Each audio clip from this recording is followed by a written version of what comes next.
बातमी आहे नांदेडमधून पाणीपुरी खाल्ल्याने 30 ते 35 विद्यार्थ्यांना विषबाधा झाली आहे।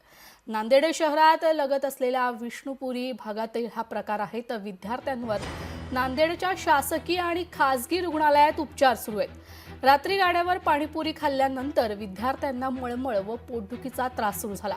सर्व विद्यार्थ्यांची प्रकृती स्थिर आहे, तर उपचार सध्या विद्यार्थ्यांवर सुरू आहेत।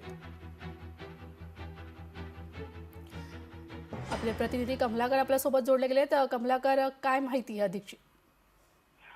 सेजल, विष्णुपुरी परिसरामध्ये जे आहे ते विद्यापीठ आहे, इंजिनिअरिंग कॉलेज आहेत। त्या ठिकाणी जर बघितलं तर विद्यार्थ्यांचा मोठा वावर या परिसरामध्ये असतो। लाखो विद्यार्थी त्या ठिकाणी वास्तव्यास आहेत। जे हॉस्टेल्स आहेत या ठिकाणी सुद्धा, तर काही विद्यार्थी जे होते सायंकाळच्या सुमारामध्ये तेथील गाड्यावरती पाणीपुरी खाण्यासाठी गेले। त्यांनी ती पाणीपुरी खाल्ली।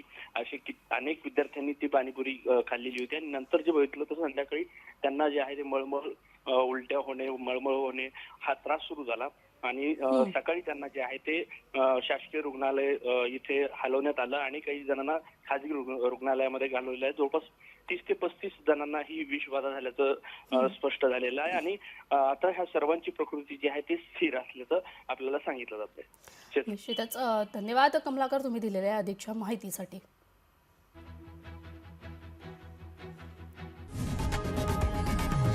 लोकशाही मराठी ऐका, पहा, जागरूक रहा।